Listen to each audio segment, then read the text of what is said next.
السلام علیکم دوستوں، خوش آمدید کہتا ہوں آپ کو اپنے چینل میں۔ چلتے ہیں آج کی حکایت کی طرف۔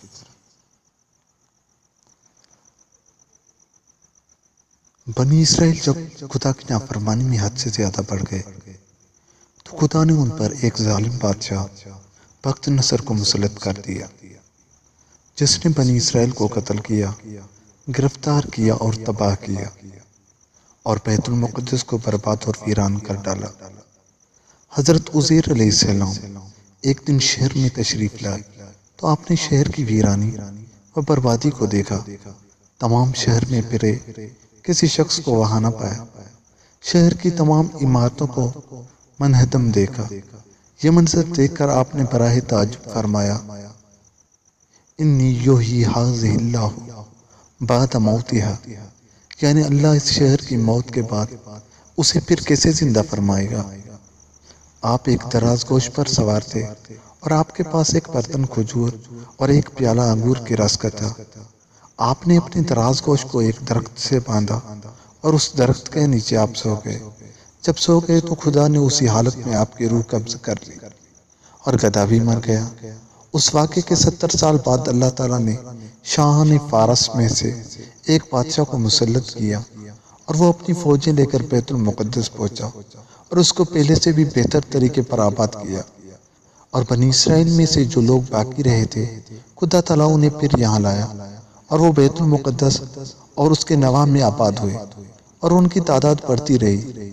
اس زمانے میں اللہ تعالیٰ نے حضرت عزیر علیہ السلام کو دنیا کی آنکھوں سے پوشیدہ رکھا اور کوئی آپ کو دیکھ نہ سکا۔ جب آپ کی وفات کو 100 سال گزر گئے تو اللہ تعالیٰ نے دوبارہ آپ کو زندہ کیا۔ پہلے آنکھ میں جان آئی، ابھی تمام جسم مردہ تھا۔ وہ آپ کے دیکھتے دیکھتے زندہ کیا گیا۔ جس وقت آپ سوئے تھے وہ صبح کا وقت تھا، اور 100 سال کے بعد جب آپ دوبارہ زندہ کیے گئے تو یہ شام کا وقت تھا۔ خدا نے پوچھا، اے عزیر، تم یہاں کتنا ٹھہرے؟ آپ نے اندازے سے عرض کیا کہ 1 دن یا کچھ کم۔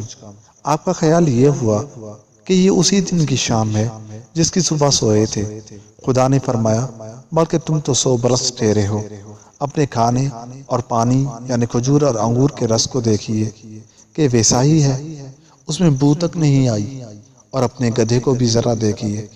آپ نے دیکھا تو وہ مرا ہوا اور گل چکا تھا، اعضاء اس کے بکھرے ہوئے اور ہڈیاں سفید چمک رہی تھی۔ آپ کی نگاہ کے سامنے اللہ نے اس گدھے کو بھی زندہ فرمایا۔ پہلے اس کے اجزاء جمع ہوئے اور اپنے اپنے موقع پر آئے۔ ہڈیوں پر گوشت چڑھا، گوشت پر کھال آئی، بال نکلے، پھر اس میں روح آئی، اور آپ کے دیکھتے دیکھتے ہی وہ اٹھ کھڑا ہوا اور آواز کرنے لگا۔ آپ نے اللہ کی قدرت کا مشاہدہ کیا اور فرمایا، میں جانتا ہوں کہ اللہ تعالیٰ ہر شے پر قادر ہے۔ پھر آپ اپنی سواری پر سوار ہو کر اپنے محلے میں تشریف لائے۔ آپ کو کوئی پہچانتا نہ تھا۔ اندازے سے آپ نے اپنے مکان پر پہنچے۔ عمر آپ کی وہی 40 سال کی تھی۔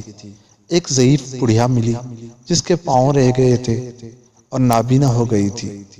وہ آپ کے گھر کی باندھی تھی اور اس نے آپ کو دیکھا تھا۔ آپ نے اس سے پوچھا کہ یہ عزیر کا مکان ہے؟ اس نے کہا، ہاں، مگر عزیر کو گم ہوئے 100 برس گزر گئے ہیں۔ یہ کہہ کر خوب روئی۔ آپ نے فرمایا، اللہ تعالیٰ نے مجھے 100 برس مردہ رکھا، پھر زندہ کیا۔ بڑھیا بولی، عزیر علیہ السلام مستجاب الدعوات تھے، جو دعا کرتے قبول ہو جایا کرتی تھی۔ آپ اگر عزیر ہیں تو دعا کیجئے کہ میں بینا ہو جاؤں تاکہ میں اپنی آنکھوں سے آپ کو دیکھوں۔ آپ نے دعا کی تو وہ بینا ہو گئی۔ پھر آپ نے اس کا ہاتھ پکڑ کر فرمایا، خدا کے حکم سے اٹھ۔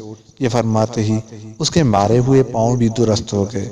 اس نے آپ کو دیکھ کر پہچانا اور کہا، میں گواہی دیتی ہوں کہ آپ بے شک عزیر ہیں۔ پھر وہ آپ کو محلے میں لے گئی۔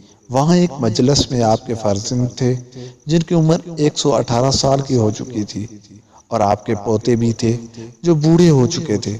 بڑھیا نے مجلس میں پکارا، یہ حضرت عزیر تشریف لائے ہیں۔ اہل مجلس نے اس بات کو جھٹلایا۔ اس نے کہا، مجھے دیکھو، میں آپ کی دعا سے بالکل تندرست اور بینا ہو گئی ہوں۔ لوگ اٹھے اور آپ کے پاس آئے۔ آپ کے فرزند نے کہا، میرے والد صاحب کے شانوں کے درمیان سیاہ بالوں کا ایک ہلال تھا جسم مبارک کھول کر دیکھا گیا تو وہ موجود تھا۔ قرآن کریم پارہ نمبر 3 رکو نمبر 3 اور خزائن العرفان صفحہ نمبر 65۔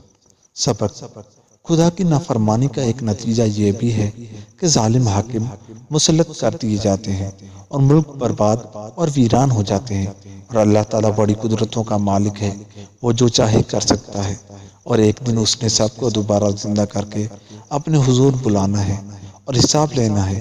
اور یہ بھی معلوم ہوا کہ نبی کا جسم موت عارض ہونے کے بعد بھی صحیح سالم رہتا ہے۔ ہاں، جو گدھے ہیں وہی مر کر مٹی میں مل جاتے ہیں اور مٹی ہو جاتے ہیں۔